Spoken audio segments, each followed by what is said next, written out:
Почитувани гледачи, добро вечер и добре дојавте во уште едно издание. Јади Бурек на ТВ Сонце. Вечерва ќе имаме разговор, гостин во студио, поточно преку Skype, од источниот брег на Соединетите Американски држави.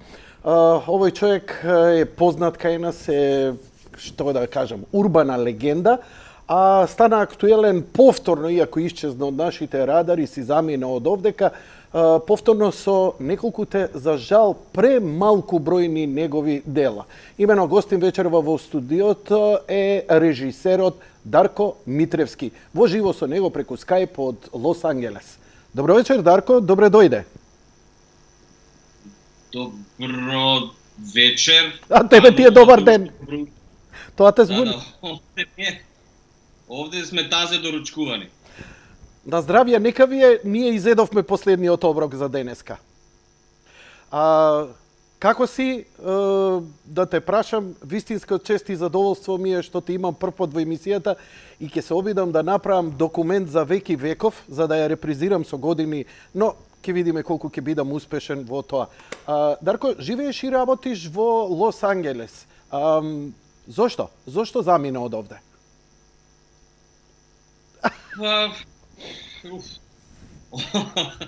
Ова е тема за уште една емисија. Не, верувај дека имаме доволно време. Заминав во еден момент кога посакав некои поголеми предизвици во животот, ај така да кажем. После на времето, после успех кој го имаше мојот комерцијален успех, тој успех некој таму во таа средина и воопшто на балканските простори не можеше да се надмине. Јас мислев да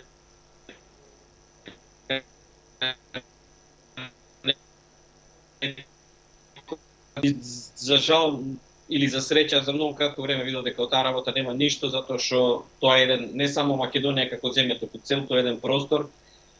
Токму во тоа време поминуваше низ распад на киномрежата, и дистрибутерска и прикажувачка мрежа, и беше да се остане таму и да се занимава со режија во таа фаза во која што јас бев тогаш, ми изгледаше малце како да сакаш да станеш космонаут во Пакистан, кај што може да бидеш талентиран космонаут колку што сакаш, ама тоа е земја без вселенска програма.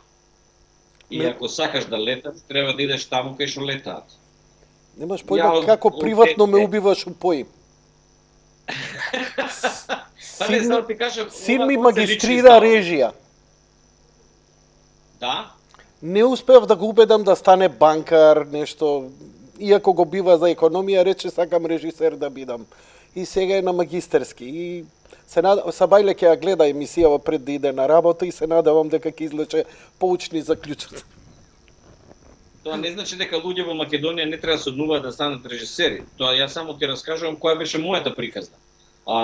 Ние некои видовме златни деца кои од Македонија до Будка до некои височини кои што јас овде кои што живеам не може да ги достигнам. Ја македонски филм номиниран. Ти благодарам за галантноста, но факт останува.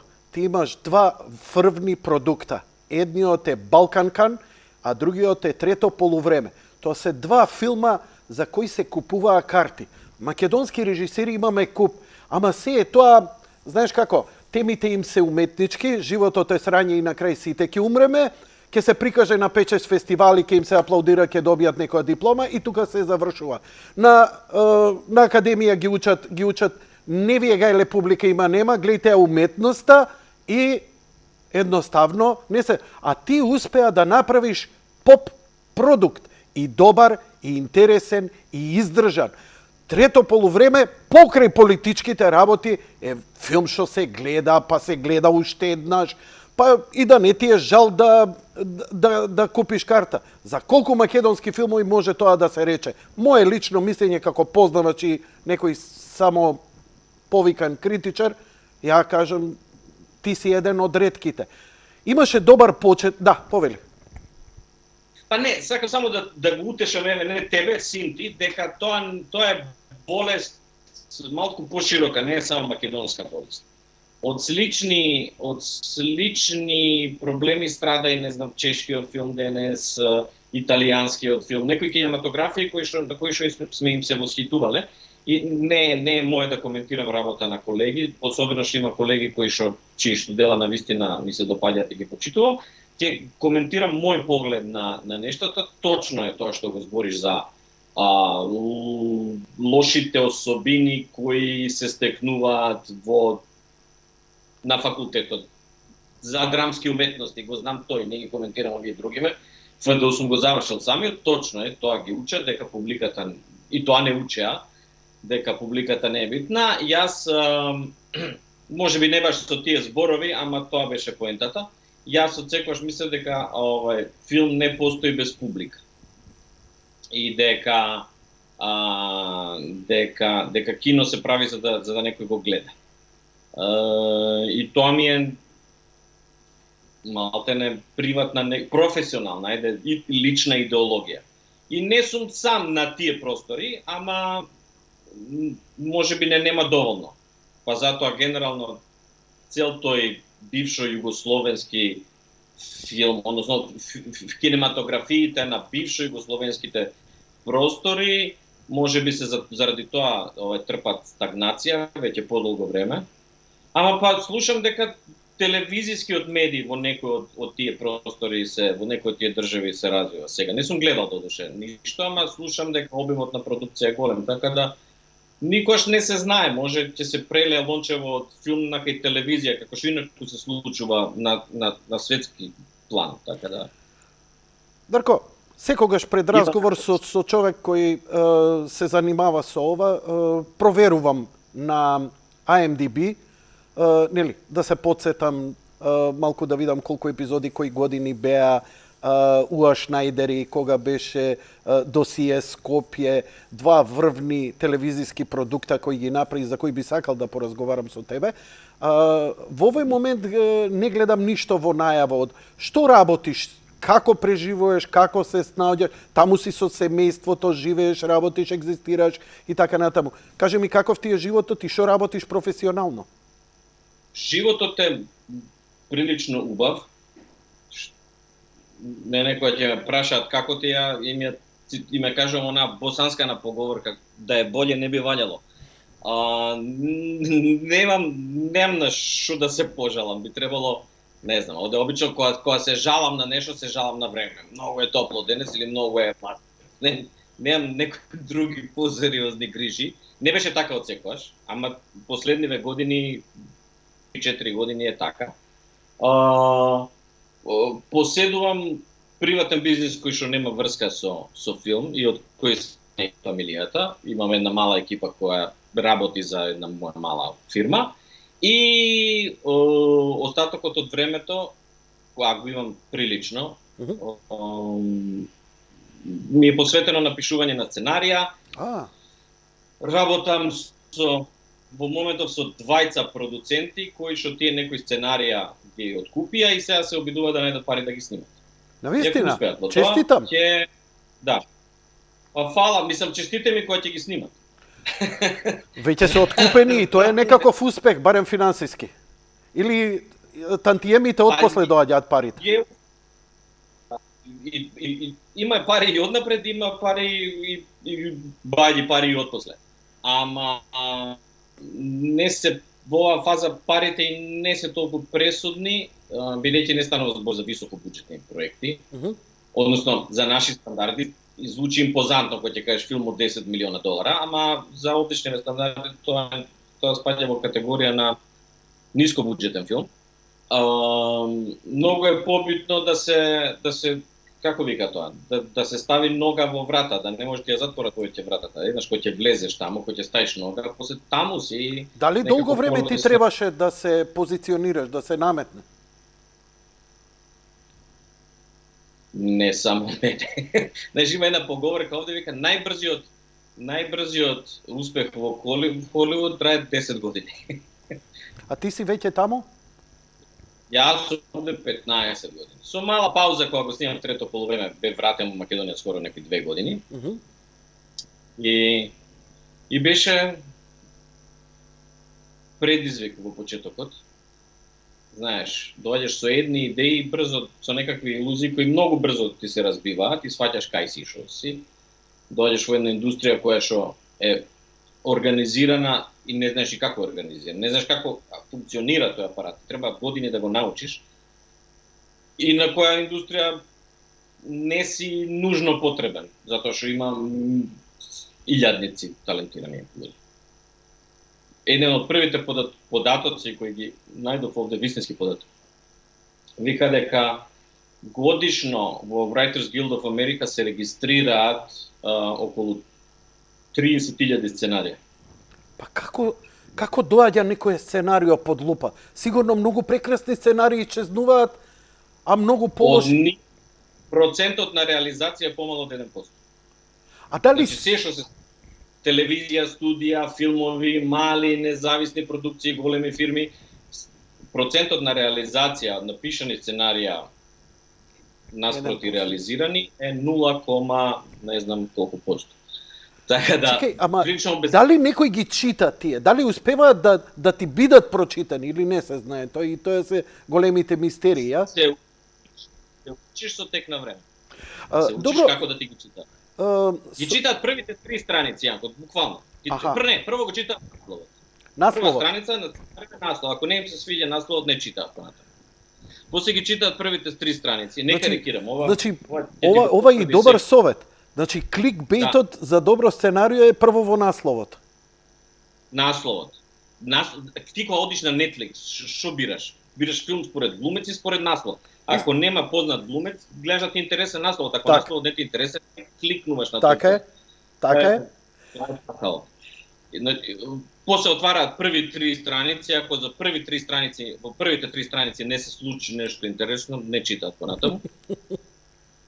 После читаат 10, до 10-та страница, ако до 10-та страница им се свиѓа, ова уште еднаш ќе повторам, ова цитат што сум ги слушал на предавање. Ова не е мој заклучок. Ако на 10-та страница се уште им се допаѓаш, тука прекинуваат со читање и те проверуваат на IMDb. Да видат кој си. А дури тогаш те проверуваат на IMDb? На 10-та страница, да. Ја реков, Дарко, дека, пази, ти имаш два големи филма, релативно, која ќе кажам големи, кинематографски, добро издржани, режиски, динамичен филм кој која ќе седнеш, се изгледува од почеток до крај, после збориме за уметност. Ја мислев дека тоа е твоето CV, дека изволте мојата касета, надзирнија VHS-от, тој пушта, гледа, да. Ништо така. Па така, јас кога дојдов овде... Така мислеше дека е. Да, мислев така, дека не.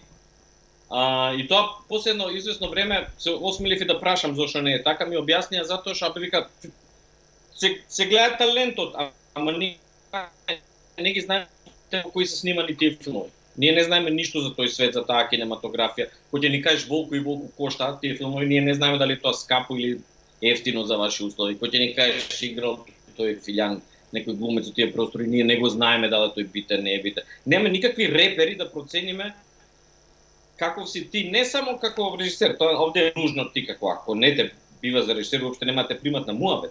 Не се обиде никако да пробаш некоја продукција, нешто ти да снимиш твое таму. Преголем талент си, извини сега, не сакам, не ти ласкам, него стварно е жално ти ништо да не снимиш достане на сценарио. Иако ти се брилијантни сценаријата, ја ти викам, остануваме, нели, должни за Уа Шнајдер и досие Скопје, што е ингениозен продукт, невиден, па дури и за балкански простори. Но да снимиш нешто, човек, бидејќи, еве, ако гледам, например, денеска можеби најизвиканиот режисер во светот, па и во Холивуд, Денис Вилнев, кој стигна до Дјун до пола милиарди и така натаму огромни милиони, но неговиот пат од последниве 10 години се филмови од 100.000, па 500.000, па 800.000, па милион, и таков гледам дека има некој пат дека и не можеш ти од никој ништо, освен Питер Джексон, кој одеднаш после ништо филмови му дадоа пола милиарда за Lord of the Rings и тоа не ми е јасно, но тоа е once in a lifetime. Точно, тоа е еден од начините, само малку треба да си помлад. Пошто треба екипа на луѓе кои што ќе бидат твои врсти, кои ќе бидат подготвени да работат за Кирики. Во филмот $100,000 никој не зема хонорар. Со $100,000 се плаќа техниката и можеби тоа што мора да го платиш, нешто купуваш сендвичи за тие што ти се на сет. Ед Вуд.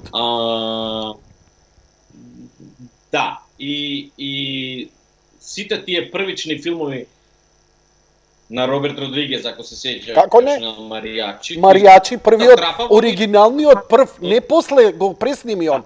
Првиот оригинален е за $20,000 снимен. И го имам гледано. И одличен е.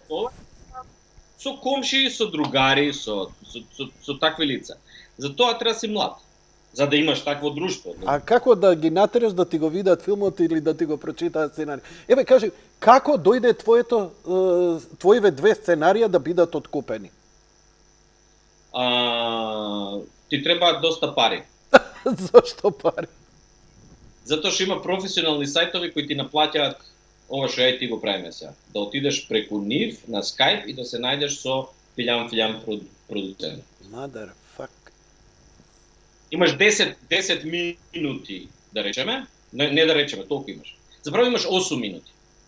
2 минути мора да останат за прашање. На 10-та минута, ако не завршиш, ти го исклучуваат Skype-от. И ти кажуваат, во сабота, во 11:40 е твојот термин до 11:50. Ти плаќаш однапред. Во зависност од со кого ќе разговараш, на тој middleman што ве спојува, му плаќаш $40, $50, $60, некојаш и 70, ако некој големо име. И во 11:40 се вклучуваш на Skype, се представуваш и започува твојот пич. Питчинг. И питчинг, да. И имаш 8 минути да го представиш себе и својот филм. Тоа го имате вие и како предмет да на академија, ако не се лажам. Вие го имате она питчинг, како се настапува пред продуцент. Знам, син ми го имаше на ЕСРА, па го имаше овој предмет. Не знам на академија дали го имаше. На ФДУ. Па супер. Тоа е добро. Тоа е добро затоа што мене тоа ми фалеше во животот, морав сам да го научам и да малце поскапо ја платам тоа. И значи такви ги имаш охохо. Не на првиот, ниту на 10-тиот, ниту на 20-тиот ти успе. Многу често добрите пичови, како ги викаат овде, знаат да бидат пирова победа и да добиеш одговор одлично. Ама it doesn't fit my mandate. Тоа кој ти го кажат иде да се, значи ти си го сработил домашно, све супер. Не го барам тоа. Ти си напишал трилер, знаеш дека он снима трилери, не тако. Нешто друго бара. Или имам слична приказна во продукција, фала не треба. Такви сум се изнаслушал. И тоа е така изгледа овде бизнисот. Ти си продавач и идеш и продаваш. Тоа дека си креативен, тоа се подразбира. Сега, откако ќе ја завршиш креацијава, ти стануваш трговец. И одиш и нудиш производ. Не, све е тоа разбирливо. Кога очекуваш, каков е сега процесот откако ти ги откупија, за колку време ќе можеш да знаеш дали тоа ќе влезе во филмска продукција и така натаму? Обично ти ги земаат на 18 месеци. Так. И сега, знаеш што ме буни целава работа? Еве, за едно 5-6 месеци ќе се претплатам и на Disney+, веќе го имам Netflix, и тоа морам да признавам едно море од филмови, но и од продукции. Дали е тоа Apple+, дали е тоа Disney+, дали е тоа Amazon Prime, дали е Netflix. Значи, па поготово во време на локдаунов што беше, бидејќи сите се врзавме дома и сите зема што се вика Netflix и HBO и така натаму акаунти, едноставно овие ја почувствува моментот и сврлија isproducirани, па дури и европски, дури многу чудни европски, на норвешки, на чешки некои серии, некои турска серија, изнагледав на Netflix. И ова ме охрабруваше, викам, дека од тебе ќе чујам дека ако ништо друго, ако не Warner Bros, ако не Metro Goldwyn Mayer, големиве студија, дека овие студија се гладни, имаат потреба, ти ми викаш дека и покри се во ова, побарувачката, понудата е толку голема, да овие, ја мислам дека све сте разграбани у моментов затоа што се тепаат за маркет шер. Не. Мислам, ме разбираш што го зборам. Не, мислам, можностите постојат. Можностите постојат со тоа што се отидени на друга страна. Кино гледаноста трпи пад, веќе не знам која година поред. Оскарите, гледаноста на доделувањето на Оскарите е најмала веројатно во историјата од како почнале телевизиски преноси. Да, скроз, тоа е капут. Може би ќе се врати, ама во моментов е така. Со златните глобуси. Знаеш што се случи и целиот бизнес се пресели полека на стриминг сервис. Дури и Netflix која ќе пушти филм овде во своја продукција, го пушта ист ден во кино и на својата платформа, па ти гледај го кај сакаш да го гледаш. И често пати луѓе кога нешто им е достапно за без пари, видите има предплата од $6-7 на Netflix или колку е месечна предплата, си го гледа дом. Зашто да плаќа $20 па уште толку за пуканки? Да. Јас одам, се трудам да бидам дисциплиниран и да одам, мада не секој филм заслужува да го видиш, затоа што па има малце и преголема продукција во некои жанрови кои ги сметаат за сигурни, а квалитетот е за жал слаб. Така да се случува, не знам, поплава на лоши трилери и лоши акциони филмови. Многу мал дел од тоа што го продуцираат, мене лично ми се допаѓа, ама изима публика. Тоа не е еден наш заеднички пријател, најобскурни наслови си имаат своја публика. Вака, провокативниот дел доаѓа, иако реков дека ќе бидам пристоен со тебе и нема да ти правам агенди, но нашиот заеднички пријател, кој те поздравив, ми рече обавезно ова да го прашаш. Да. Вака, значи не се мои зборови, негови зборови се, ја да се оградам, демек јас сум финиот, да не ми се наљутиш мене, пошто он е џубрето. Вика човекот, го знаеш човекот. Ке ти кажам и кај живее за да му мочаме у влезот. Вака. Вика вака. Прашај го ова, Дарко. Да. Побегна од Македонија да пишува у Лос Анџелес затоа што овде било цензура, а таму имало поголема слобода. А сега ти се дешава cancel culture. И како еден писател, каде што сега Трендо го објави на Офнет, имаше еден наслов каде што вика Холивуд подпишал декларација во која мора да се знае колку трансджендери ќе имаш ти у екипа, колку црнци ќе имаш снимено, колку ќе биде застапено геј, колку вакви испад. Ја попив линк на Трендо, точно. Знам за што ми збориш. И тоа е за жал така. Не ми се верува. Ова, дали го памтиш? Значи, ај да размислиме. Како филмски режисер врвен. Значи, знаеш што снимала Русија под строга контрола во време на комунизам, па што произвела? Ова на што ти личи? Да. Ова ми личи на полош од Русија, од Советски сојуз. Ова е полош.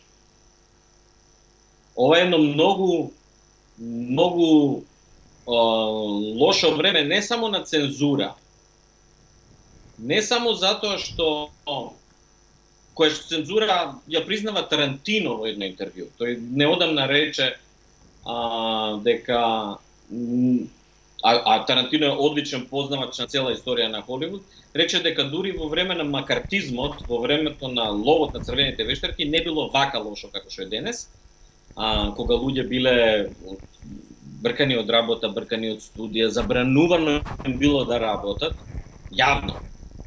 Биле во затвор праќани. дури и тој период за Холивуд не е вака лош како овој што е денес, затоа што денес, освен што некои луѓе се канцелирани и не им се дозволува да работат, се носат други луѓе од истата струја политичка или неокултурна или како, не знам како да ја наречам воопшто. Тоа е една маоистичка идеологија дека ќе избришеме се што било до сега и ќе почнеме од почеток. Тоа го правил Мао Цетун во таму кога било 60-70 години. Тоа полека се пресликува и кај нас и во светот. Го чувствуваш со промена на име. Ние, особено Македонија, како лакмус сме на овие случувања. Ја не ги, мене ова интервјуо не ми треба само колку заради некој ексклузива, затоа што, Дарко, ние го чувствуваме дека тоа на повисоко ниво, не на ова еснавско. Кај нас се, знаеш ти многу добро, беше соочен со бришење на култура, оваа земја никад не била фашистичка, не окупира, и такви работи. Те молам, прозбори уште малце за кенсел културата и за...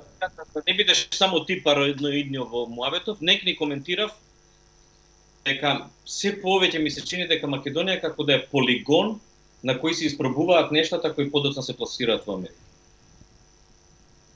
Звучи параноидно, ама ја немам друго објаснување. Случувањата на 27 април влезот во собранието наше, истото на Трамп му се случи.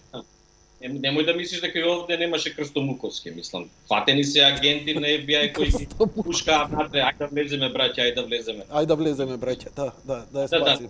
Тие врати не се отвараат сами, мислам, дај. За може да помислиш дека овде мои пријатели либерали ме сметаат дека сум гласач на Трамп, а не сум, кога им кажав дека да, сте вие нормални дека може пиле да влезе во Конгрес, а да тоа не е одобрено од неколку security агенции. Дали вие стварно мислите дека немоќна е полицијата на Вашингтон ДС да се справи со демонстранти кои што се демонстрации најавени со недели однапред? И дека FBI нема превземено мерки и дека националната гарда е фатена на спиење. Во Америка, најголемата суперсила на светот. Полесно ќе ме убедиш дека Кенеди е убиен од Ли Харви Освалд, него ова што ќе ме убедиш. Нема теорија да ме убедиш. Добар си, Ли Харви Освалд, добар си. Што поголема лага, повеќе луѓе кои веруваат во лага. Тоа сум го видел повеќе пати, но она што е друго интересно, се носат луѓе кои што се јалови. Овие снегулки или овие... Извини, за кај збориш? За таму или за тука? Пошто ја кажа реченицава важи за овде исто. Па ја ти викам исто е Македонија, нештата кои што ги гледам дека се случуваат во Македонија, година дена подоцна се рефлектираат во Америка. Еве сега ќе ти кажам, мислам, Македонија имаше власт која беше прогласена за ајде да речеме, нема да го употребам зборот режим, за авторитарен. Америка исто така имаше председател со авторитарни тенденции, тоа беше Доналд Трамп. Таа власт беше во Македонија смената со шарената револуција, а овде во Америка беше со Black Lives Matter движењето, кое што бидејќи имам доста читано на оваа тема, ни оддалеку не е спонтано народно движење. Особено ако ги знаеш биографиите на луѓето кои го организира.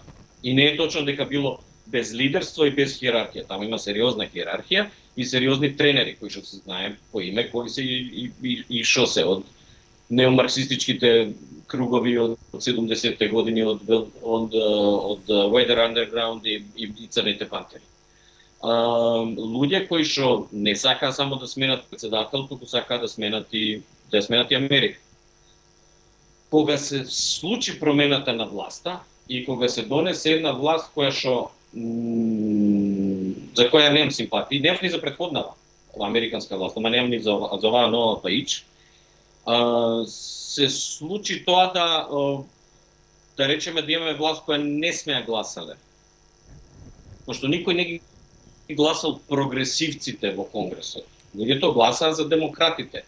Одеднаш ние имаме прогресивни струи кои се подсилни партијата на власт и после тоа се случува, како што во Македонија се случи обезличување на државата, да е веќе небитно како се вика и кој живее во неја, Така на дело е сега обезличување на Америка, бришење на целата нејзина историја, која што е, сакале или не да признаеме, тоа е историја на европските доселеници кои што дошли на твој направиле држава. Таква е историјата. Мачна, крвава, со геноцид врз индијанците, со робство врз црците, тоа е се дел од историја, како што и ние имаме историја, турско робство сме биле. Мислам па, ај сега да идеме да се во Истанбул да им се одмаздуваме.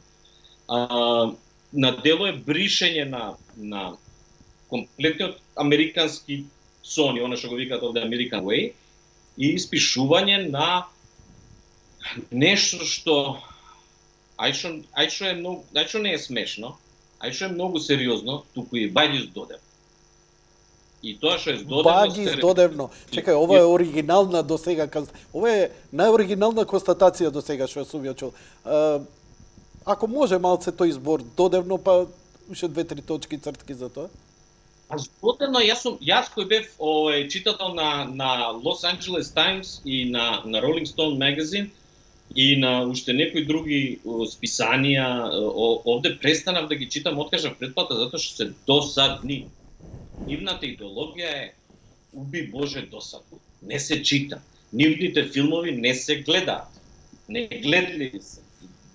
Досадно е, нема публика. Луѓе не одат во кино и Оскарите паѓа популарност затоа што награда за најдобар филм добива некој што никој не чул за него, ниту го гледал, ниту има намера да го. Ама сега стана како ФДУ. Уметноста, суштината не е битно публика. Ама овој пазар функционира како пазарен.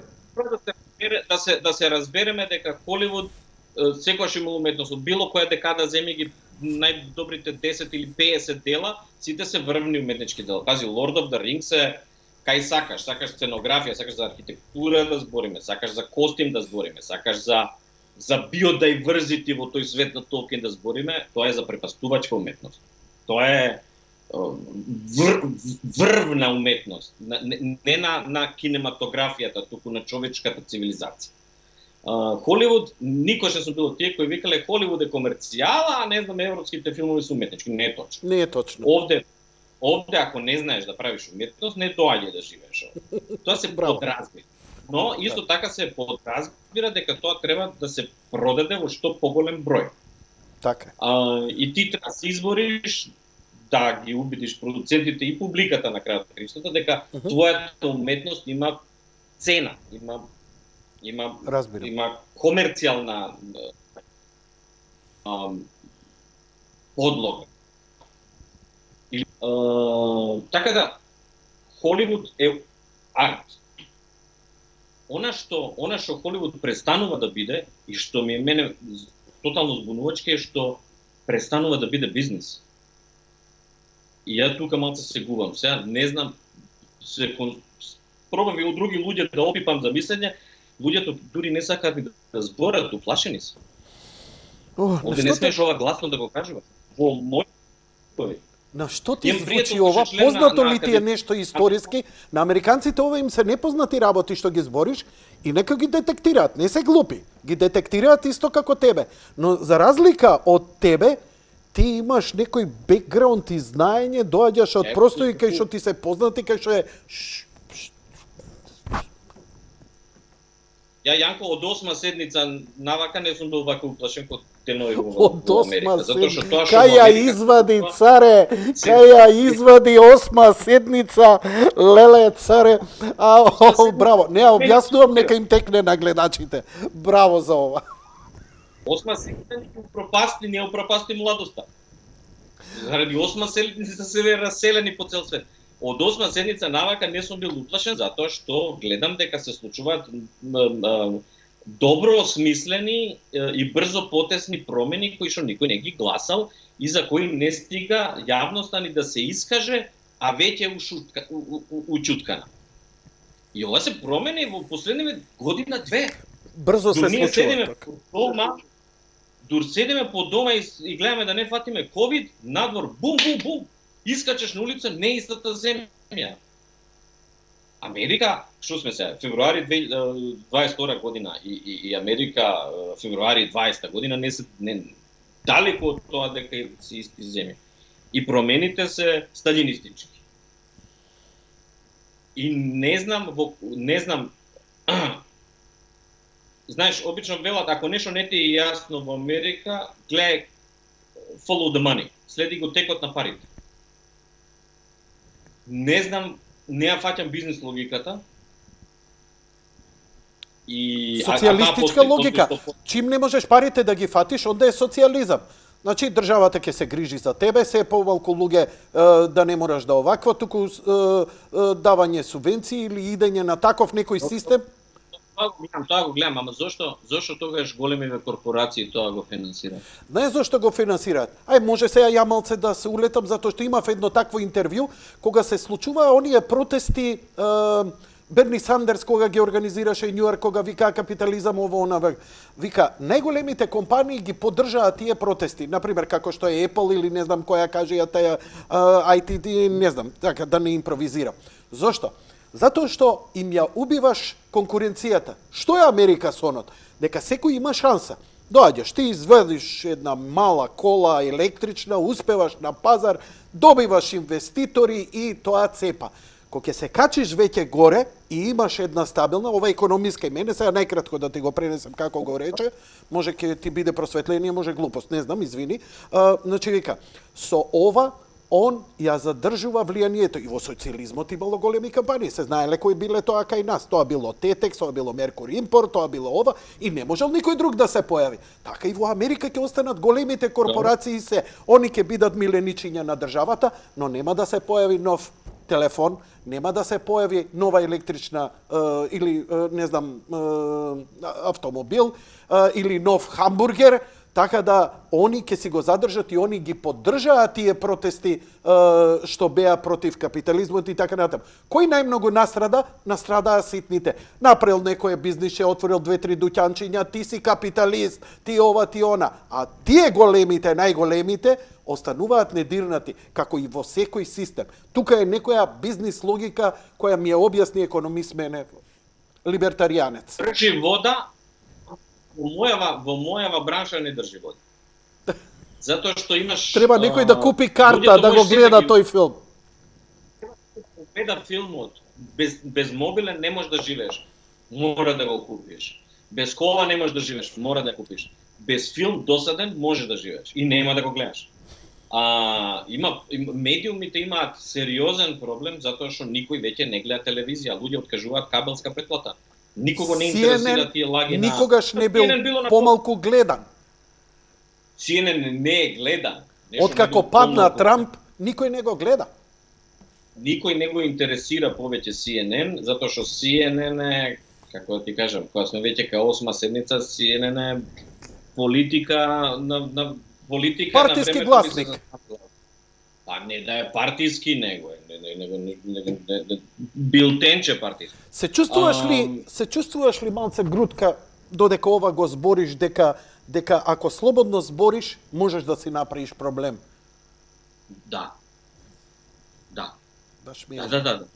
Ама мене ми е гајле затоа што ја не сум позициониран. Кога би бил позициониран, така. 3 филма во продукција и како би размислил, би си го мерил секој збор. Затоа што малце, знаеш кога те укинуваат? Cancel. Во сите општества, е тоа така. Покоен Милош Васич, кога работеше за време во најтврдата диктатура на Милошевиќ, дојде некој американски новинар да ги посети. И вика, како власта вас не укинува? И Милош Васич, перијаницата новинарска на време, вика затоа што имам многу мало влијание. Нас не читаат, тука во кругов на двојка, во Стари град Белград, тука не читаат. И многу малце во провинција. Да имаме ние влијание, уште утре би биле забранети. Истото е сега, го гледам во Америка. Како некој ќе зине глас, ако е влијател, утредента следуваат овие хистерични скоевци на прогресивна идеологија. Џо Роган, например, што му направија. Џо Роган е сега тренутно, беше Шопел минатиот месец. Пази, веќе од месец на месец имаш ти по една јавна личност за одстрел. Ова е сулудо, ова се Сталинови чистки. Во моментов е мета од многу проста причина, затоа што Џо Роган има по емисија 11 милиони гледачи во просек. Втор после Џо Роган е Такер Карлсон со 3 милиони на Fox. А CNN нема ниту милион гледачи во ударниот термин свој.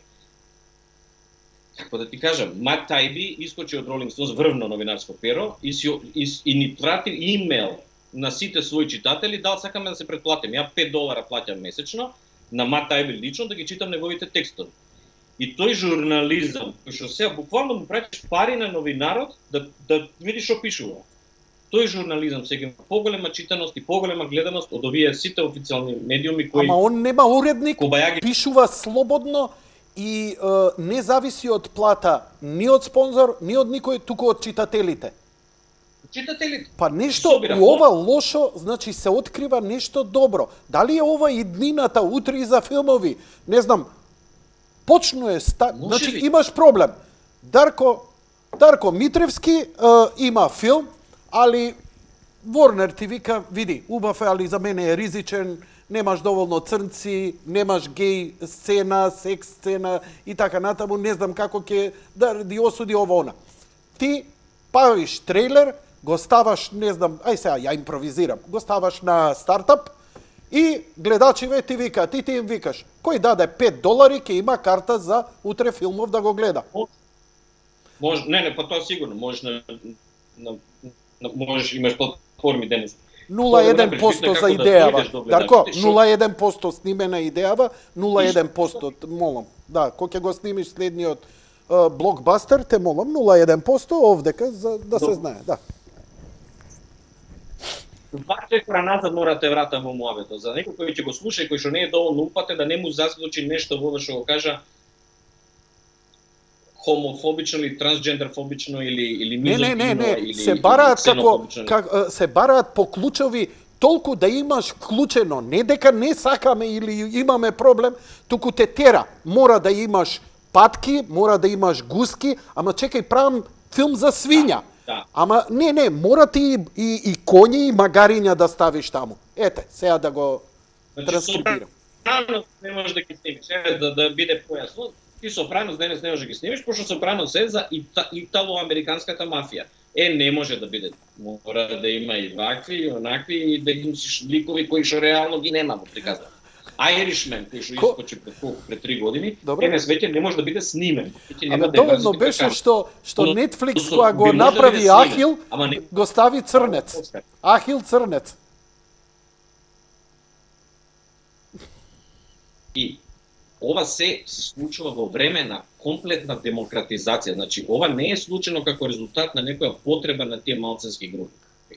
Ова се случи во моментот кога малцинските групи никогаш до сега беа присутни во медиите.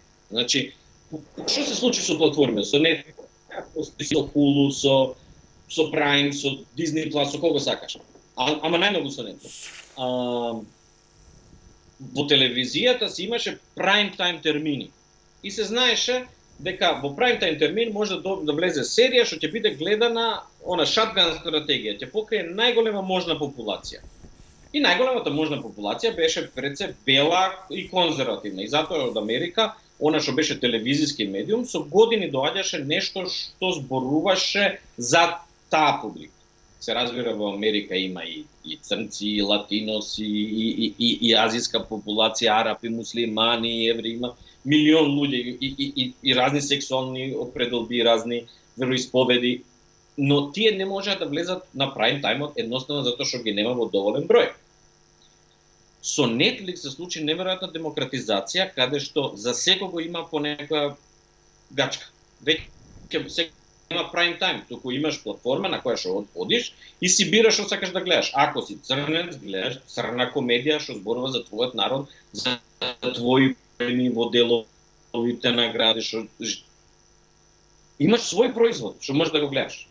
И сите овие малцинства си добија, хомосексуалците добија серии за хомосексуалци. Тоа се случи спонтано, без диктат од политиката или дури од бизнисот. Бизнисот напротив му идеше во прилог да што поише што поголеми мали ниши ги викаат овде во мали групи на публика да ги покрие со што е можно повеќе производи. И оттаму таа експлозија на продукција на Netflix и на овие после другите платформи. И затоа е чудно, одеднаш кога ти се случува таков момент што е страшно позитивен, одеднаш имаше струја која се случи преку ноќ. После дознавме дека не е преку ноќ, дека е подготувано со години, ама изгледаше за нас неопатените преку ноќ, која рече дека Америка е земја на неправда, Америка е земја на системски расизам и дека освен со не може маркетот тоа да го регулира, не може политиката тоа да го регулира, нивната нова револуција, која не е крстија револуција, ама всушност е револуција, и тоа е една тивка, невидлива револуција, таа ќе ги реши проблем. Со законски решенија, не законски, него тоа се уредби со укази како, нели, во Холивуд ги подпишаат тие, како треба да се снима, колку да има, нели, како бивша Југославија по клуч. 2 Словенци, 3 Срби, 3 Хрвати, по 1 Македон. Југославија се распадна кога тоа почна да се случува, кога се редеа секоја година по еден председател по клуч, не? И во сите сфери почна по клуч и се закочи креативноста на земјата. Креативноста постоеше во, не знам, во рок-н-рол, постоеше во филм, постоеше во книжевност, постоеше во новинарство, таму каде што не се бараше по клуч. Ама институциите федерални во Југославија се укочија, оној момент кога квотите стана побитни од меритократичноста. И тоа ти што го викаше влегување во систем, влегуваат луѓе кои се неталентирани, но они знаеш како викаат, да, неталентиране затоа што white supremacy не дозволил он да се развие како професионалец, како камерман, како уметник и така натаму, па со овие уредби он веќе која и насила ќе биде, он ќе се развие во позитивна смисла, а ти викаш, ама ајде како ќе го натераме народов да купи карта, како да го продадеш продуктот со тоа. Дарко, те молам, врати се на оној језив дел, каде што викаш менување комплетно на историјата на Соединетите Американски држави, ако они тоа дома го прават, а ние го чувствуваме на наш грб кај што го прават флагрантно и викаат, ма нема проблем, решете си го проблемот, кај што алобе ни бараат промена на историја, да се откажеме од име, од идентитет, дека сме Македон, и нема никој у светов проблем со тоа. Нонсенс, не можам да го сватам. Но од друга страна, кога гледам дека дома се случува, викам, кон што води ова? Ова води кон некој каков свет? Каква е оваа нова дистопија која не чека? Тоа што се случува во Америка, ја знам дека во Македонија има многу луѓе кои Америка не има баш на срце, нека не ги радува многу, затоа што Америка е римското царство на нашето време. Па не какво радување таман работа. Римското царство. Да. Следува мрачен среден век. За цел свет. После падот на римското царство. За цел свет. Тоа го знаеме од историјата. Големите империи кои ќе се урнат, потребни се векови на нивните темели да се создаде нешто ново. Прво што се создава е анархија. А римското царство, за тие што ова е обскурен податок кој што малкумина го знаат, римското царство е пропаднато токму на овој начин. За да удоволи на христијанското малцинство, кое што сам, нели, христијанството било нелегално, христијаните ги фрлале на лавови. Во еден момент тие растат како популација, за да ја удоволи на таа популација, императорот, мислам дека Константин, ја го легализира христијанството и самиот подоцна преминува во христијанска религија. До тука е се во ред приказано. Се појавуваат екстремни струи помеѓу христијаните кои кои до тогаш се среќавале во катакомби, а сега можат во агори да се среќаваат јавно. Се јавуваат екстремни струи кои викаат дека претходните политеистички религии и владењето на нивно треба да се истребат. Книгите да се запалат, тие влегуваат во библиотеки и палат книги. Историјата да се избрише и да се почне се од ново, да се гради нова империја која ќе биде базирана на нивната религија. Наместо Кој е да се единствено- надгради, да се избрише па наново. И сега тој модел викаш дека се користи... е создадена, ама векови подоцна се создавани такви. Помеѓу падот на Римското царство и Светото Римско царство, кое што ќе уследи неколку века подоцна, постои период на барбаризам, на селитба на народите и на уривање на се што било вредно и на палење на една култура од која што Нели мислиш добар дел од дека неа денеска во нели Америка се согласувам дека е новиот Рим, но денеска имаме прилично развиени култури како што е Русија, како што е Кина, кои се прилично стабилни, кои малку е веројатно дека би можеле да влезат во некаков анархичен, многу опасен цивилизацијски, иако па гледаме Европа што и се случува, пука по сите шавови како некогаш Југославија, и колку повеќе пука, они се толку поарогантни, толку се похрабри, дефокус на целата криза им е сега Украина, никој више не збори за вакцините, за неуспешноста на вакцините, за неуспешноста на протоколите, што им промашија, што им се кажа како промашени, економијата што им падна со нивните промашени, сега следува покачување цени имаме овдека абнормално, Дарко, не само кај нас, во цела Европа имаме. Тоа е заради неспособноста и затоа што чекавме некој центар, а не пазарот да ги регулира работите, некој од озгора. Сметаш ли дека тој така црн период, ова сега више звучам како Асимов во задужбином, ќе биде малце пократок и малку помал, бидејќи ова е несомнено, а од Америка сум убеден дека Тексас ќе обстане само.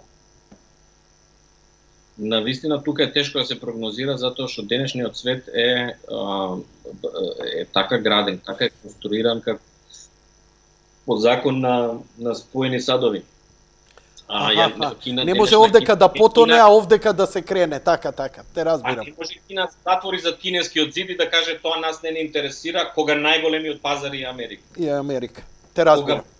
Дали се верува дека кога букна ковидов, немаше што да се прави и ние со сопругата и малиот одевме точак да возиме секој ден. И еден ден паѓа малиот точак, мамо е веќе го надрасна точакот, паѓа, го крши и време е да се купи нов. Одам по продавници, продавниците затворени. Тие што се отворени немаат точаци. Зборам за продавници за точаци. Да не а у Америка нема е збор кој така малце поинаку се разбира. Не е јасен зборот нема. Кога ти кажеш нема, не е јасен. Мислам луѓето дека пари да купиш, не мислам дека го нема производот. Пробавме онлайн, нема. Точаците се произведуваат во Кина, бродовите се застанати и нема точак во Америка, може да купиш на старо. Ние случајно најдовме една фирма што банкротираше и тие 3,5 точака што ги има, ги продадоа за багателни цени, пошто отидоа у банкрот. И така му купивме на малиот точак од $800 за $250. Дарко, ти не си побегнал во Скопје, ти уште си у Скопје. Знаеш, балканското во тебе останува секогаш, кој ќе има закон, прво што бараше дупка во закон. Како се чувствуваше, иако 2012 го направи стварно она филмска класика, да беше у Америка, овој американски филм ќе беше како Десете Божи, Сесил Б. Демил, на такво ниво, за Америка е трето полувреме. Си го елаборирал многу пати, но како трето полувреме го доживеа ти кога повторно излезе на маса, на политичка сцена, кога беше употребувано, осудувано, како ти го доживеа тоа? Знам, имаше едно интервју кај мои колеги на таа тема, но еве, сума сумарум. Јас многу без изненадување го доживеа, затоа што јас знаев дека тоа е тоа што му се случуваше на трето полувреме во 2012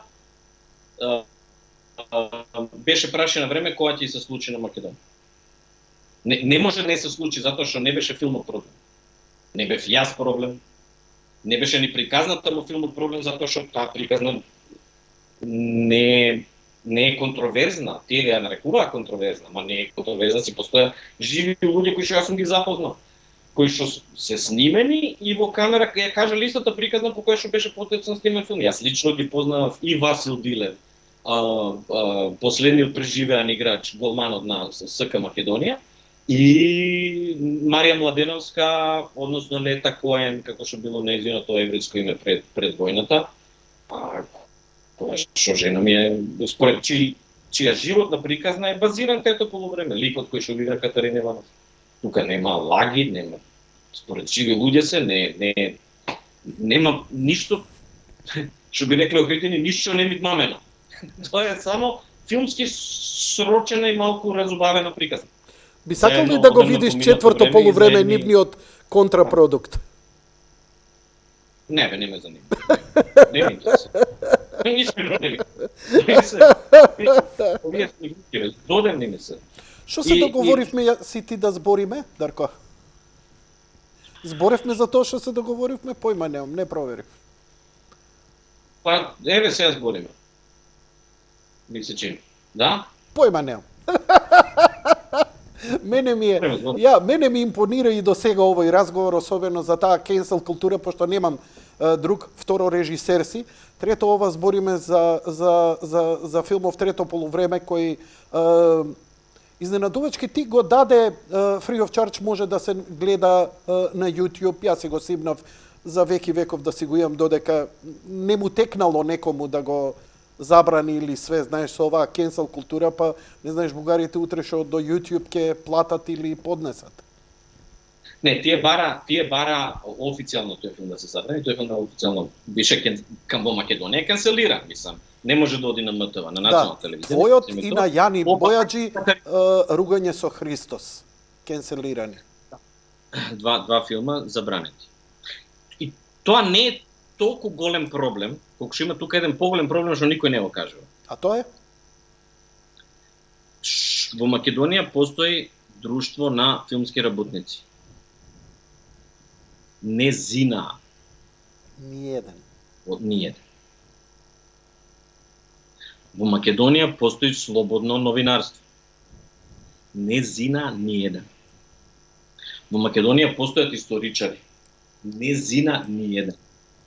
Во Македонија постои на крајот на криштата еврејска заедница на кој требаше година дена за да срамежливо се огласи во врска со геноцидот на нивните предци. Политичари и од опозиција од власт ниеден. Институции на крајот на криштата, Агенцијата за филм дала пари, па треба да каже нешто. Дадовме пари за контроверзен филм или дадовме пари за филм што го поддржуваме? Ниту еден. Министерство за култура и ВМРО-вско и СДС-овско, ниту еден. Живо пиле ништо не зуцна во времето кога Борисов, кој во тоа време го тераше првиот мандат, кажа, значи 2012 кажа дека заради тој филм ќе биде сопрена Македонија на патот кон евроинтеграција. Кажа човекот. И дојде за Кариева во Скопје по промената на власта да бара тој филм да биде забранен. И го симна.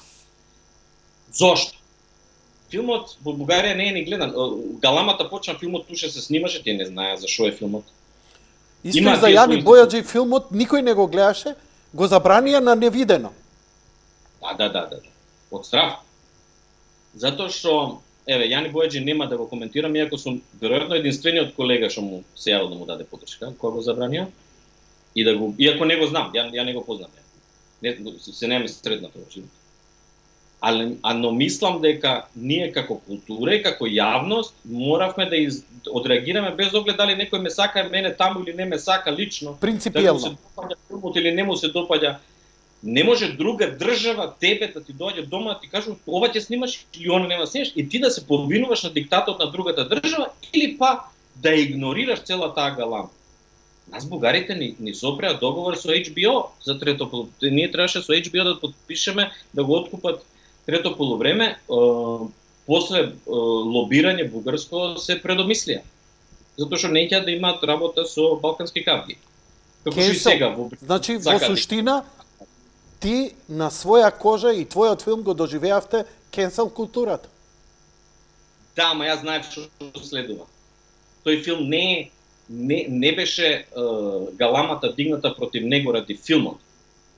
Галамата беше дигната заради тоа што тој филм ја урива нивната политичка теза дека македонци сме од 44-та. Кога се случува трето полувреме? Од 40-та до 43-та. Хронолошно. И во него се случува тоа што се случува. Сега да не го раскажуваме филмот.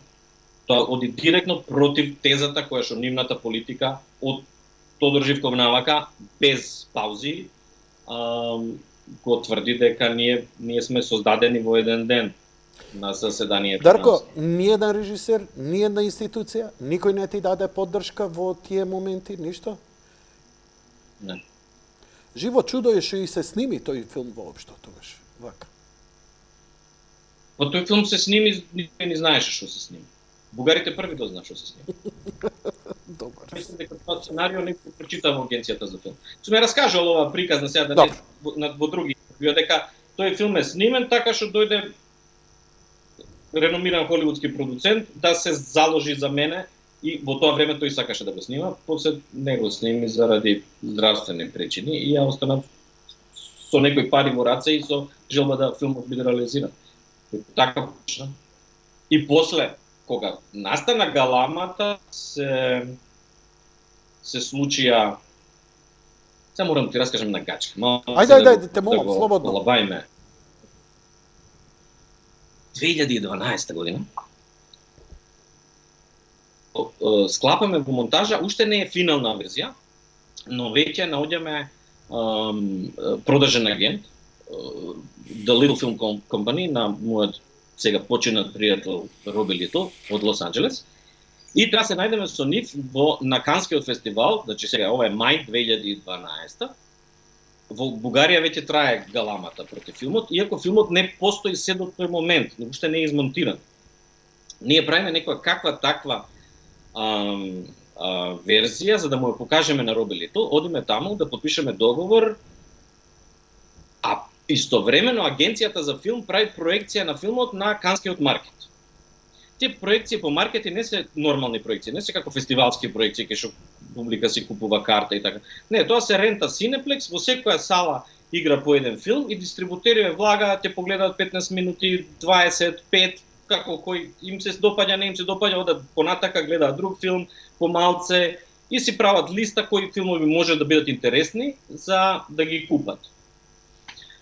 Бидејќи има море од филми, илјадници филмови што даваат, прикажуваат на тие маркети. И сега ние одиме со Катерина Ивановска, имавме некој фотошутинг, не го организираше овој продажниот агент, подпишуваме таму договор и доцниме на проекција. Со трчаница влегуваме затоа што Катерина не сакаше да се види себе, да види како тоа изгледа. Не ја пуштавме во монтажа и сакаше да на големо платно да види како испаднала. И на моје големо чудење сваќам дека нема кај да седнеме.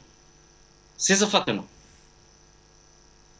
Рекол ова сега, ја веќе тријам раце, знаеш, ова ќе има продажба, мислам, ако се ова дистрибутери. И малце ме зачудено време, никој не станува. Цело време. Трае филмот, сите седат. Викам да им се допадна. Поласкан сум, ама волку да им се допаднало. Публикава, убаво и реагира. Филмот беше со титли, на комичните моменти реагира, со смеа, така натаму. И сега јас се опуштив, си го гледам филмот и доаѓа оној момент каде што тој вистинска случка има опишано во книгата на Ивко Панговски во својата книга Скопски фудбалски незаборави, каде што топката оди кон аут линија. Напад на Левски кон голот на Македонија. Нивната топка во нападот оди кон аут линијата, од зад аут линијата истрчува еден полицаец и ја шутнува назад на терен. Играч на Левски ја превзема, оди на голот на Македонија и дава гол. Тоа е вистински настан, има случајно на пресудна утакмица Македонија-Левски. Заради која и се испокараве фудбалерите со судијата, бидејќи голот бил признан. И на платно Левски така дава еден неферски гол и одеднаш во салава аплауз. И смеа. Јас сваќам дека сум обкружен со 150 бугари.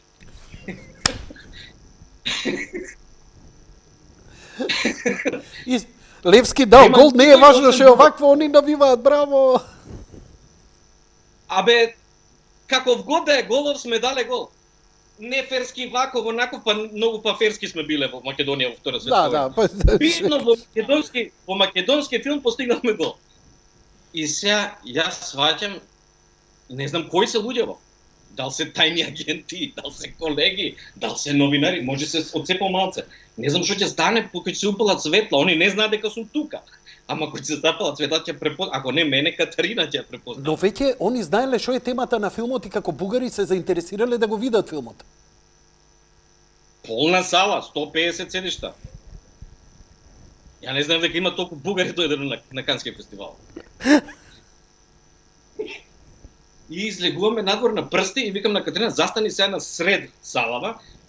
Ако дојде некој инцидент да не видат луѓе, не оди таму на кај Не оди у темни ќошиња, да. Ќе не натепаат. Дајде да стап 150 души, мислам. 10% од нив да ти стрипаат, ја да ќе отек. И застануваме на сред на арчик да не гледаат овие што искачаат од други веса. И бугари искачаат, јас догледуваат Катерина и едно 7-8, а до кај 10 на души се наредуваат. Знаеш на времето на Тодор Живков како се редеа во ред по чорапогашници кои ќе дојдат во продавница. Така се наредија 10 бугари и еден по еден да истисне раче на Катерина. Многу хубаво играеш. Многу хубаво. Многу ме харесва, многу хубаво играеш. И еден по еден истиска раче, мене ни желба во филџан кафе не ме истисна, ме изигнорира. Едно време се свртев пред нив на кај Катерина, викам, абе мене некој да ми кажеше многу хубаво режираш. Ама не те препознале. Ја мислам дека во тоа време потерници имаше по бугарски телевизии со мој облик. Така да знаеа точно Но кој е. пријатно ми изненади ова што го кажуваш, Тој малиот сепак што бугарите, се обичните луѓе позитивно реагирале. Предпоставам луѓе неоптеретени со политика. Значи никој не ја плюкал, не Таму викале имаше еден уа за човек. филмот, али го изгледале филмот и честитале. Тоа пак кажува дека, знаеш што, моето чувство дека многу лесно ние со бугарите ќе се разбереме да не се политичарите. Во право сум? Абе види сега, и си и не си. Нема да се разбере. Добро, окей. Не Не постои наблегу, лош окей. народ. Прва дрвие народ. Не постои лош, не постои добар народ. Луѓето се такви какви што се, постојат полоши или подобри, посимпатични или помалку симпатични менталитети. Мислев дека Леле, како- затруеноста со политиката и пропагандата. Ќе биде вечна. Ова нема да има разрешница. Нема, затоа што јас сум уште како студент сум одел во Софија и сум презапознал прекрасни луѓе. Прекрасни колеги кои што многу ми помогнаа. Седор не седнеме на кафе или на пијачка. Кога ќе седнеме на кафе и на пијачка, во очи ме гледали и викале, кажи бе Дарко, пошто им се гледав симпатичен и за разни други работи бевме истомисленици и мислеа дека на оваа тема сме истомисленици. И они отворено вика, кажи бе Дарко, че няма македонци. Че няма македонци. Значи они се со тој Македонци ДНК. кои јас сум Добро. Дарко, да ја завршиме таа тема или имаш некој шлагворд сакаш да кажеш? да кажам таа тема, зошто нема да се измириме никогаш. Историска е темата. И јас сум еден од ретките кои признава дека ние бугарите имаме заедничка историја. Ова сега ќе е ужасно многу луѓе во Скопје. Имаме, како може да немаш, не можеш со турци да имаш заедничка историја, 5 века што биле тука, а со тие други поробени народи што се живеел во истата империја да немаш. Тоа е било иста држава. Од таму од кога? Од 15 век па до 20 век.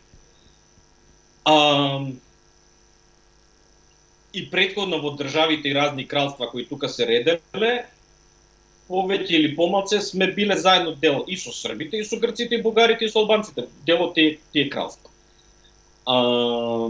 Но заедничката историја, онака како што јас ја гледам и како што историјата ги гледа фактите, не оди во прилог на нивната теза за заедничка историја. За што станува збор?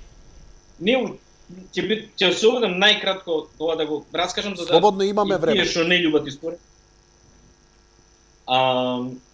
Како не учеа во училиште? Дека ние сме потомци на словените древни кои се доселиле на југ од зад Карпатите и тука се измешале со народите кои што живееле на тоа подрачје. Тие народи, прашање кои се биле тука, знаеме за античките македонци, знаеме за пеоните, знаеме за разни народи кои тука биле и кои биле асимилирани од словениве. Словените од кои ние потекнуваме се населиле на подрачјето на географска Македонија, повеќе или помалку. На Халкидики не, ама се северно од Солун да.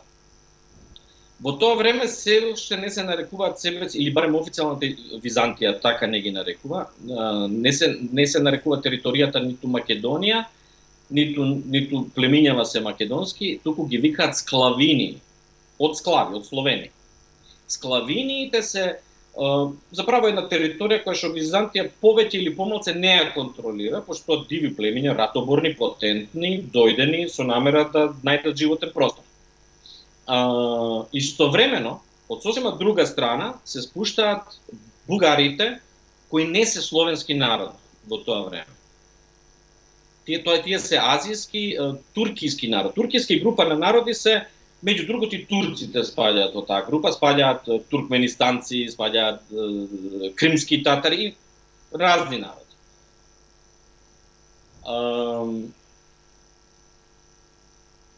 Кога се симнуваат од течението на Волга кај што живеели, кај што имале држава, кога се спуштаат на Балканот, тие се мешаат со словените, со нашите предци.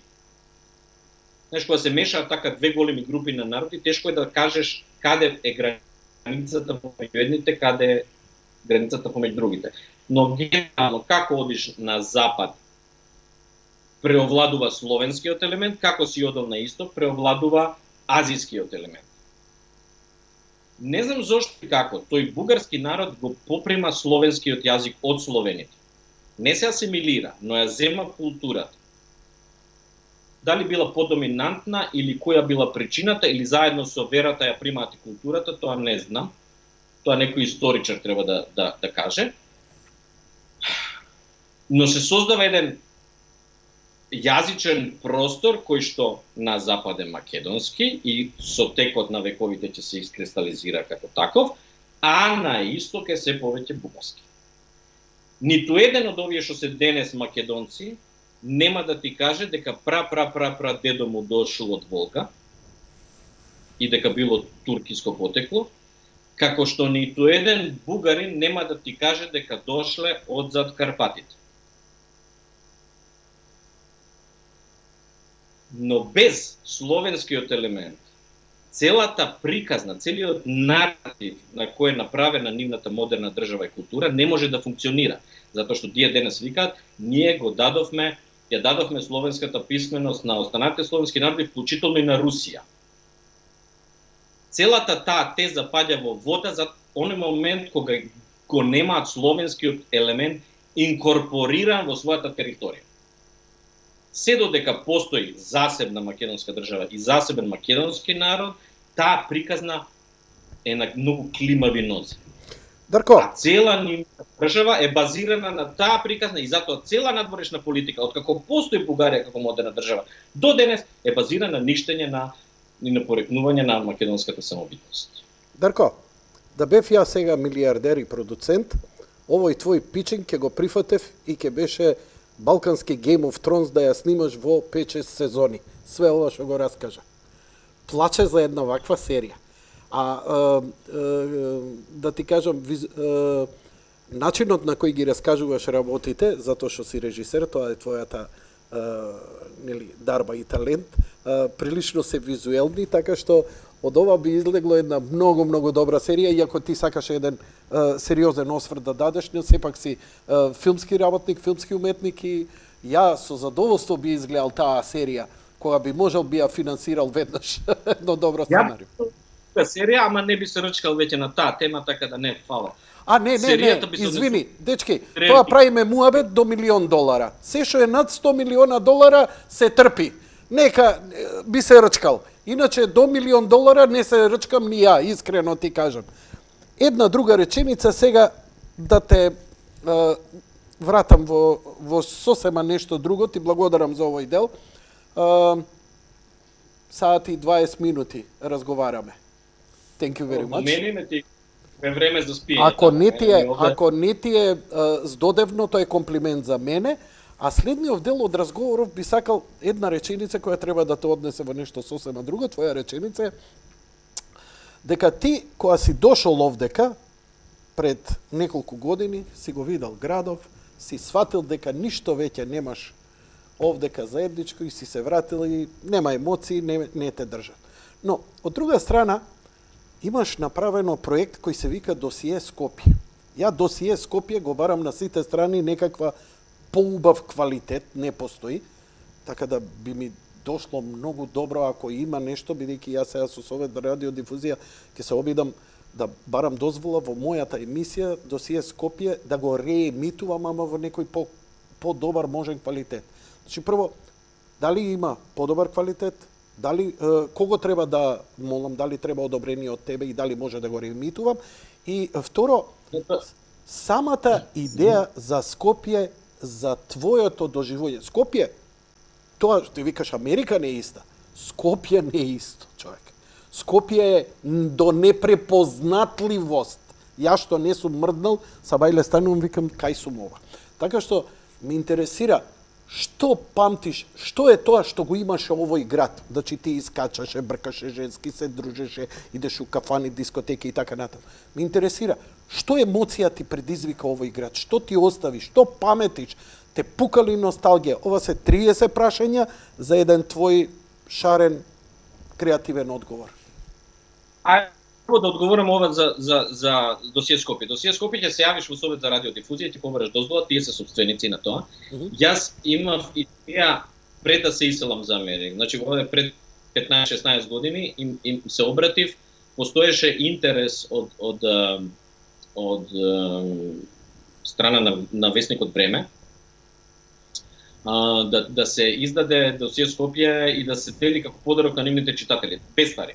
Бидејќи веќе isfinansиран проектот на ТВ претплатниците, срамота е за два пати да им го наплатиш. Значи да весникот да вложи пари и заедно со весник да се дели по една копија, DVD копија на серијата. Од Совет за радиодифузија го одбија тој предлог. Затоа што рекоа дека комерцијални дека сте непрофитна организација и дека комерцијални проекти не поддржуваат. Иако не стануваше за комерцијален проект, никој не може да заработи. Стануваше збор за подарок. Видов колку е саат и се заблагодарив. Ако го чуваат се уште, ќе го најдеш таму. Ако не, мислам дека го има на Офнет постирано. Лоша копија, катастрофа. 360p. 360p, дури не е ни DVD. Нема ни 720. Не верувам дека ќе најдеш нешто подоброто. Барем 480-720, знаеш. Ако ги чуваат бета касетите што сме им ги дале, тогаш може да завршиш работа. Ако ги чуваат, не сум сигурен дека ги чуваат. Скопје за тебе. Скопје за мене. Скопје е мој роден град, со кој додека живеав, а и кога престанав да живеам во него, имав еден love-hate relationship, што викаат овде. И го сакаш, и го мразиш, и те одушевува, и те фрустрира. Она што ме фрустрирало кај Скопје, што Скопје е касаба, паланка. И од секогаш било, тоа не е сега станат. Од секогаш било. Скопје никош не било голем град. Може би пред Пиколомини да го запали. Тогаш било. Али откако јас во модернава историја своја, Скопје е паланка. Она што сум бил љубен во Скопје е што таа паланка имаше претензии. Од секогаш. Еве во Досие Скопје со тие кои веќе не се меѓу живите, сведоци кои зборуваат за најдалечните времиња, за 20-тите години, за годините на Првата светска војна, за 30-тите години, гледаш дека имало претензија за градски живот и градско однесување. Кој што на моменти често што вика дојде more often than not изгледала помалку и гротескна. може би малку смешна и комична, ама секогаш симпатична. И во своите лоши и во своите добри и во своите помалку добри издања секогаш таа една претензија изгледала шармантна. И Скопје имаше. Како се манифестираше таа претензија? Каде ја гледаше таа претензија? Во што? Во култура, во кафани, Во се. Во се и беше прво во Скопје имаше тогаш имиња. Од секојаш имало имиња. Денес нема повеќе. Имаше филјан луѓе кои што ќе ги спомнеш по име, се застануваше во став мирно. Некоја оперска певица, некој диригент, некој писател, некој кафанџија, некоја манекенка, знаеш, беа имиња од кои што ужива респект и што им се слушаше зборот и што некој ритам и мода диктираа во градот. И правејќи го досија Скопје, научив дека не било тоа само така за мојата генерација, туку и за претходниве генерации. Аспирациите да се биде град и да се следат светските трендови биле секогаш присутни. Се што е правено во Скопје било правено со идеја да изгледа ко Њу Јорк. Не и токо Менхетан, не Квинс и Бронкс. Тоа никош не изгледа ко Њу Јорк. Никош. Ама, знаеш како вика Иво Андрич, кога мечтаеш за нешто, постави си ја највисоката можна цел, бидејќи само така ќе стигнеш на полпат. Викаш дека го имаш у свест дека таков беше народот, дека таква беше тие луѓе што ги знаеш, дека се понаша господа кода се од Менхетан, а не у Паланка. Да. Имаше едно однесување од Скопје која ќе отида во други градови, може би изгледа како дојдени од провинција. Ама во самото Скопје, кога ќе дојде некој од страна во Скопје, тие изгледа, ти даваа себе си едно грофовско однесување. Генерацијата, ево само да ти кажем примери. Генерацијата пред мене, на пример, некој повидни, за да ги опише повидните женски, го употребуваше зборот типка. Типката не требаше да биде само згодна. Таа мораше да има појавност и јака индивидуалност. Мораше да биде особена. И девојките на генерацијата која што ја затекна во Скопје се трудеа да бидат особени по нешто. А за да бидеш особен, мора да следиш некој светски тренд. Знам девојки кои носеа каубојски шешири и чизми, да речеме, додека ја бев детенце. И беа по тоа луѓе се вртеа, изгледа како искочени од некој индијански филм, така. Мојата генерација, да речеме, оние кои што нема никакво знаење, никакви познавања, никакви интереси, а си даваа себе си на значај, ги викавме селјаци. Но оние кои што имаа познавање, има информации, имаа стремежи, и си даваа себе си на значај, ги викавме занеси. Да се подсетам само на узречица на Бостего, тој се треска од земја. Се треска од земја луѓе кои што има аспирации. Не знам, ќе се појави Кајџагугу, па сакам да се направам фризура ко Кајџагугу. Ќе се појави, не знам, Дейвид Боуи, па сакам да изгледам ко Дейвид Боуи или да пеам ко Дейвид Боуи. Или ќе се појава, не знам, Бананарама, па јас сакам да сум таква риба ко тие трите. И се трудеше Скопје да оди во чекор со тие трендови. Збориш 80-ти години. Тоа го прави. Особено 80-ти години ова беше изразено. 80-ти ги паметам. 80-ти ги паметам. Праши ги генерациите пред нас, тие ќе ти се заклона дека и тоа беше било така. Знаеш, јас го гледав неодамна, го гледав Мирно лето. 62-ра. Снимаш 62-ра, 59-та, 60-та, така Ја мислам 60-та, не ме фаќа за збор. Да, го имам гледано, да. Добро? Јас сум гледал Охрид во бугарски филмски журнали од времето на окупацијата. И Охрид во тие нивни пропагандни филмови изгледа како село. 15 години, или не знам, од прилика 15 години после ослободувањето е снимен Мирно лето. 61-ва. И Охрид 61 Охрид изгледа како Сан-Тропе. Со едни јахти, со едни джез клубови по хотели.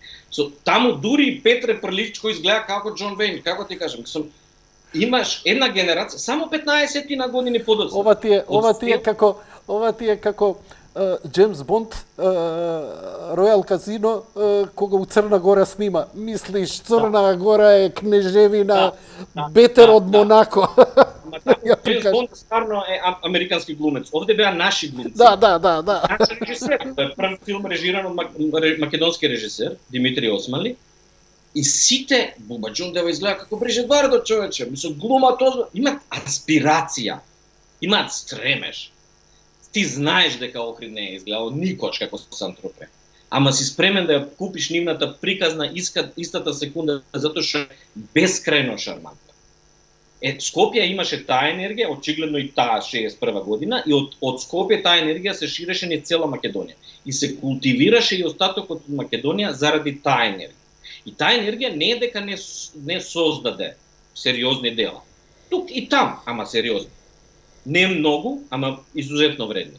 Ако не знам 70 години бил джез рок од некој правец кој владел во светот, на тој правец директно уштекани на таа струја настана Лебесо.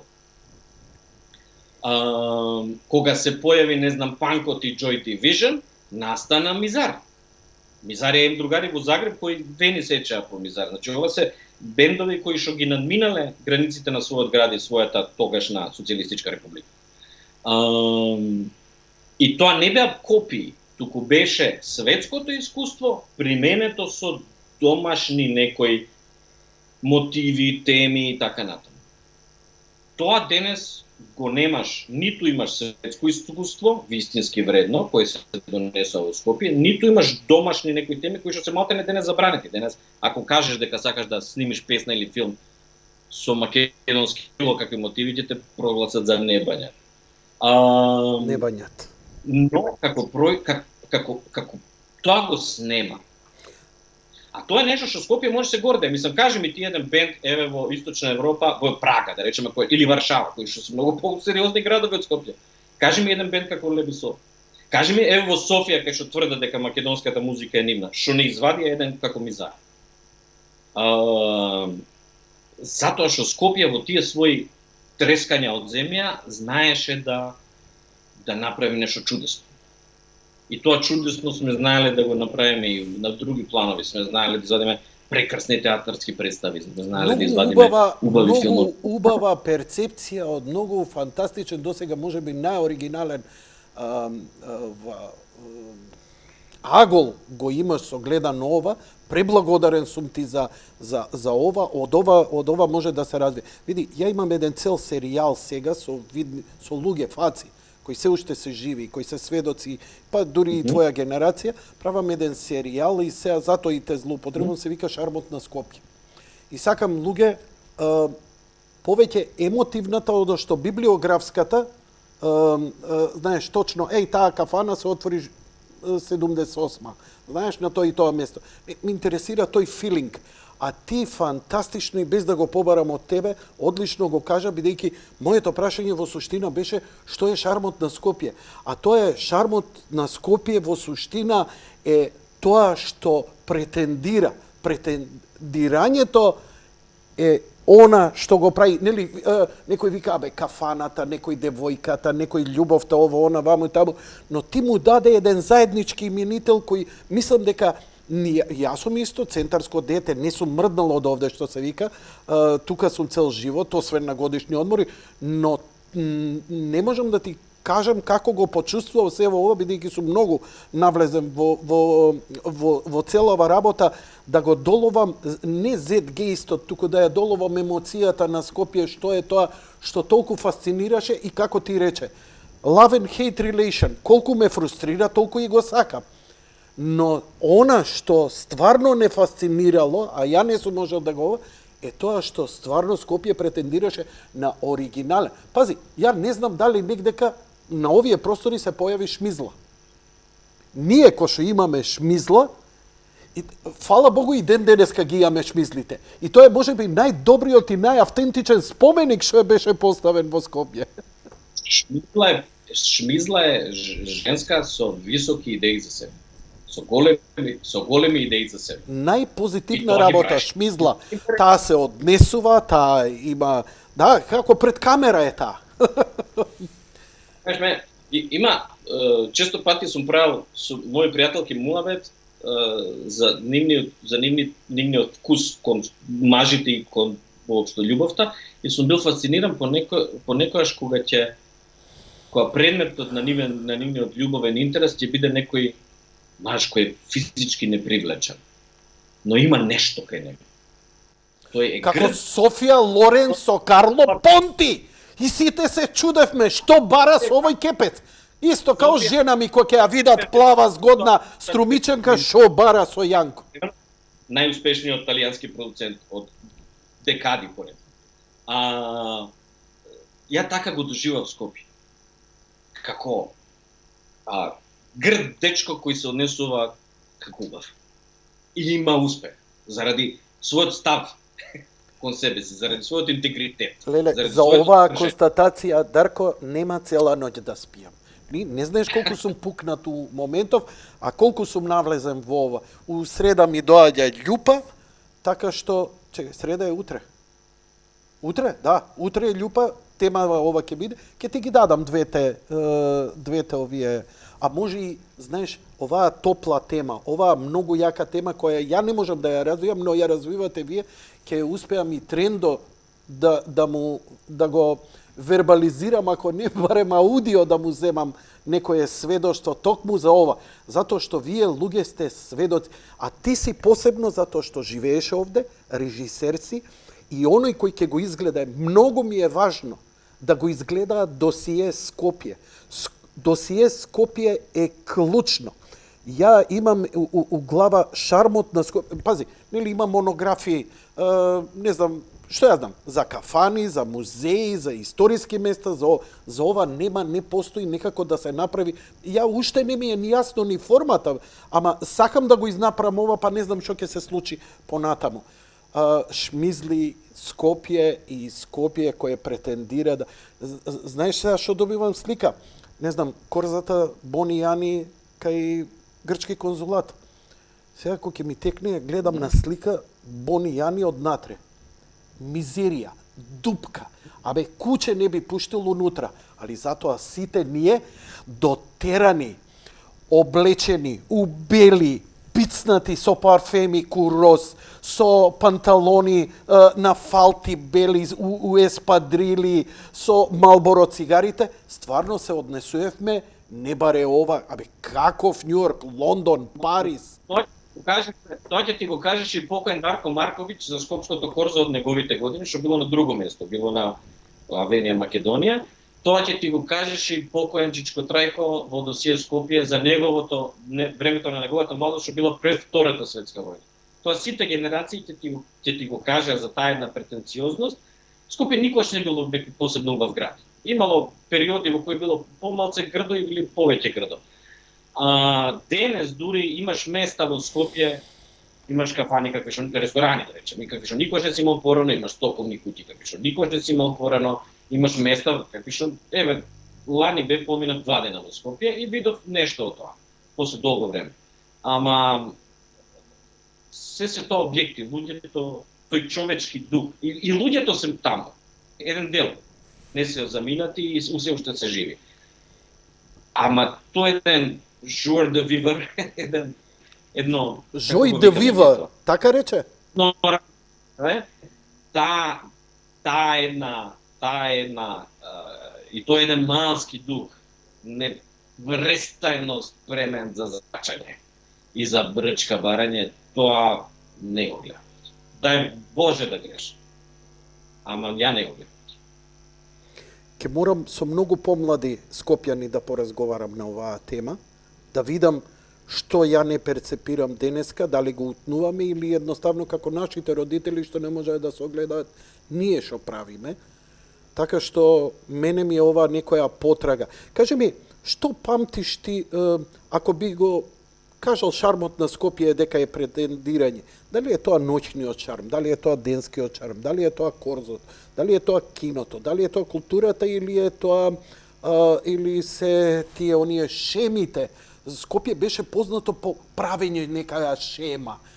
Сега е шема пирамида, сега е шема ванила, сега е шема маната диското и така натаму и така натаму. Како тебе ти? Љубопитност, две работи, клучен двигател, љубопитност, која што беше зацкриена зад незаинтересираност. Добар си, добар. Као мене не ми е гајно. Че да влезам? Там на себе мајка да си опцел. Не, тоа не е добро. Ти треба да глумиш заинтересираност, дека што поуморен да изгледаш како да си прошол цел живот, а истовремено да те интересира да видиш што е можно повеќе. И една желба за самопрезентација која што не смее да биде нападна.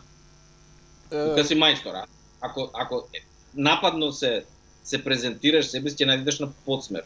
Треба некако така да се понудиш па да бидеш интересен, не да се наметнуваш туку да бидеш поканет. Кај год, дали во друштво, во женско друштво, во културно-уметничко друштво, во било какво друштво. Кој лик би го издвоил како таков? Или не е пристојно прашање? Ја, например, мене на памет ми паѓа Мио, вака кога ми го опишуваш. Ноншаланте, као не сум заинтересиран, а човекот се репрезентира себе си. Дали у Лос Анџелес, дали у Париз, дали у Скопје, он го има истиот оној, нели? Да. Мио е еден таков урбана легенда, еве ќе го кажам слободно, например. Ти имаш некој таков? Или дама? Имаш една песна на татко му на Дуке Бојаджиев, тој е композитор, не знам стиховите чии се, изведуваше Нина Спирова. Парлеву францеза Скопје. Ја пуштив 100 пути, зборувај ми за Скопје и има нова верзија направи Кали, така што фантастично. Нема месец дена, неколку пати ја пуштив во програма, таа е песна од 60 години, фантастична песна. Слушај што се збори во песната. Таа има дечко, Нина Спирова има некој дечко или љубовен интерес и тој се фали дека бил во Лондон, пиел чај со Елтон Џон. Ептен скопско презентирање. А она му вика, не ми збори за тоа, кажи ми за Скопје, бе, кажи ми за... И тоа е одликата за Скопје. Тоа е кога зборам за Леби Сол, тие не го земаа само джез роков, туку го споја со македонски ритмови, исто, не знам, Мизар, исто и она што јас сум се обидувал Анастасија. Да ја скажам својата приказна на начин на примерен на моментот во остатокот од светот. Би Анастасија, тука сега може да редиме, не?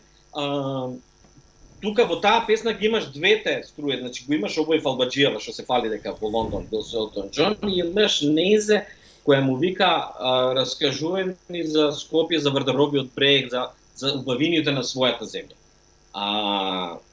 Тие два елемента, секогаш кога ќе сме ги споеле, љубовта кон своето и интересот за туѓето, за она што е квалитетно во тој момент на светската сцена, сме правеле преубави дела. А јас денес искрено не остив во Скопје дека некој следи веќе светски трендови, ниту дека знае кои се светски трендови и во едно друштво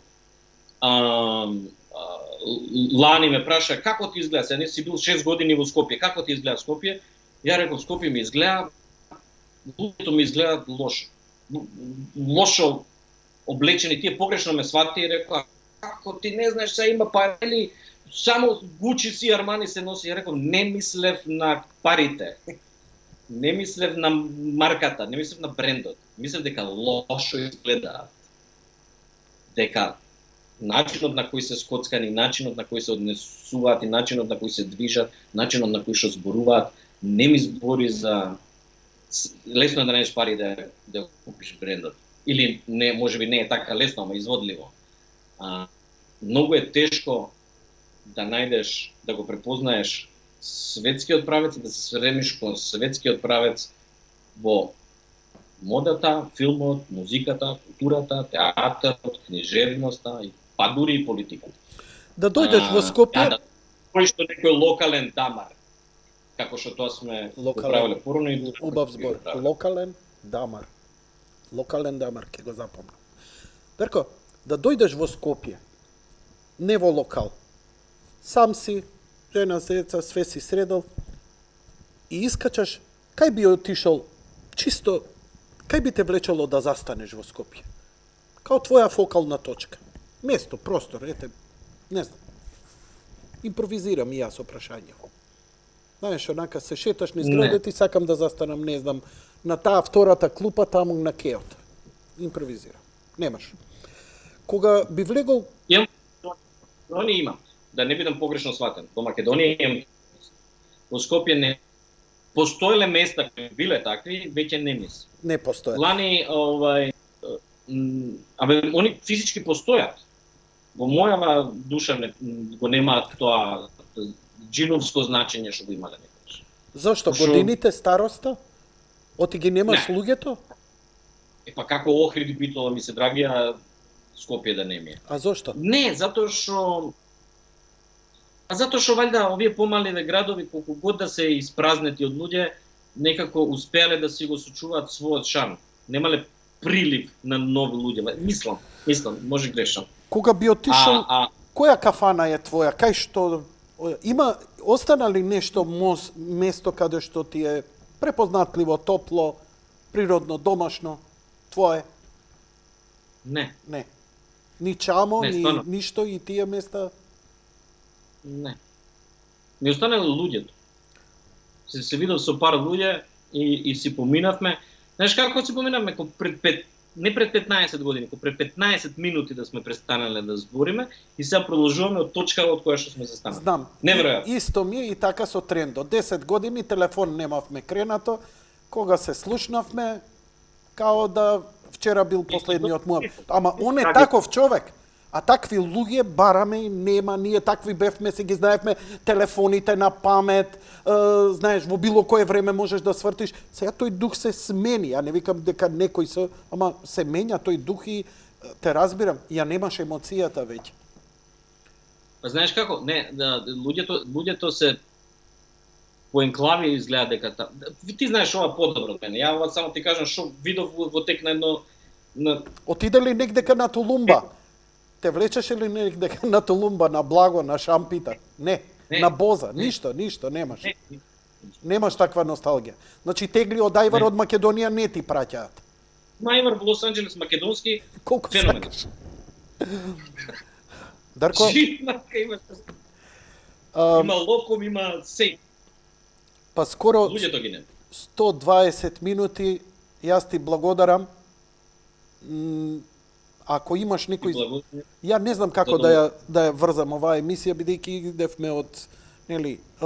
идевме од режија, политиката и ситуацијата и политичката состојба во Америка, Македонија, кенсел културата и завршивме со Скопје. У тебе не се побудуваат овакво, малце полабилни луѓе и се расплакуваат на овие теми, ама те гледам, ти си вака, стабилен, не мрдаш, значи и во глава, и во душа, и во срце, све ти е јасно и све ти е расчистено. Што е, како и каде сум и шо правам.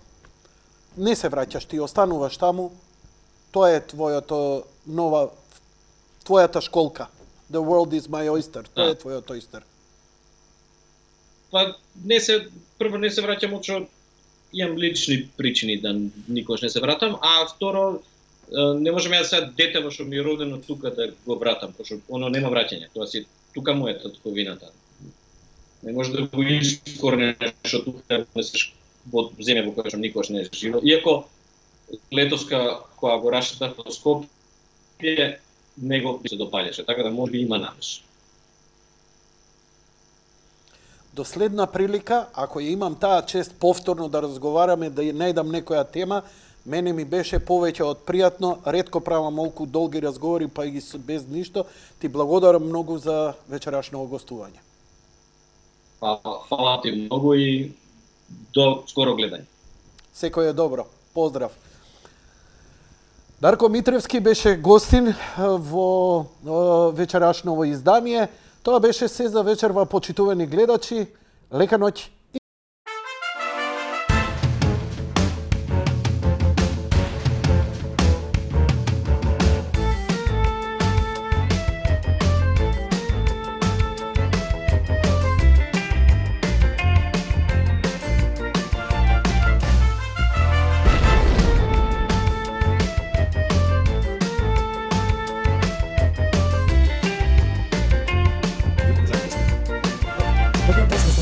Во тоа со Дефинитивно. Ако е нашата методологија точна, тоа ќе може да се купи.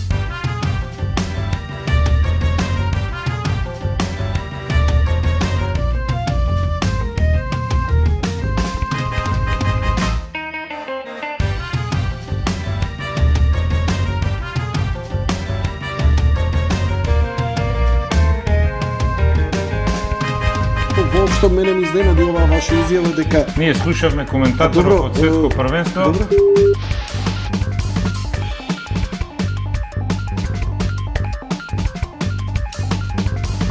Добро. Да кажеме парот е смешно.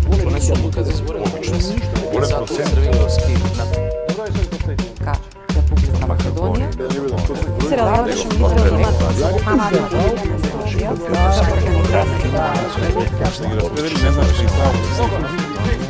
Ја мислам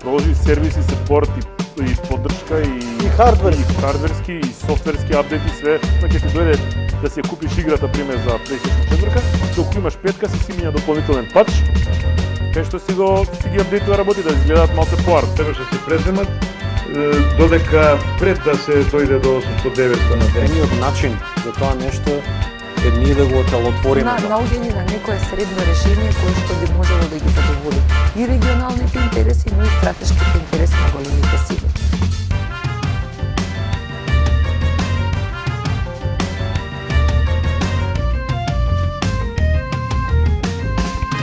И пробуваме сите да ги со тие првите два чекори да ги изгрижиме, да не мора да дојде до интубација. И тоа е целта на интензивната терапија. Сакате секогаш да имате работа, одете на IT сектор. Android 10. Како ќе успееме, повторно те кажам, ако се обединиме. Поседуваме една од најчистите, најпитките води во светот. И се најубаво анализира некој што е од страна. Тие што прележале и веќе немаат антитела, значи имаат некаков имунитет. Само кај 0,02% се случиле повторни инфекции. Сакам песна напишено, јас кога те гледам сакам, да, со се души поблескаво, и од мене. Вино да пија и со Јанко книга да спија. На словенското пење, поточно на словенскиот јазик. И тој тип на сензибилитет, што ти го карактеризираше како ИСО. Ние сме во право единствено кога минеме од една во друга крајност. И сега патуваме кон другата крајност и тука сме управо. И јас да ги научам луѓето и ти да ме научат мене, човек не комуницира само со зборови, тој комуницира и со енергија, а таа енергија не може секој да се почувствува такви големи далечини.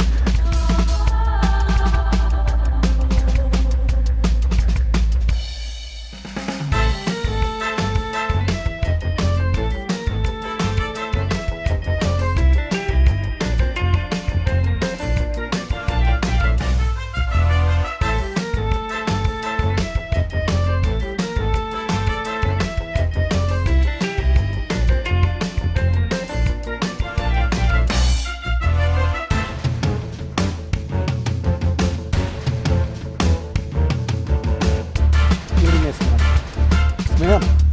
Еве, чизкейк. Може за госпожата. Добро. Еве, за Боже ќе земеме ендакси, автоме, терамису, а потоме базе. Базе. Гледање филмови, Blu-ray, Netflix.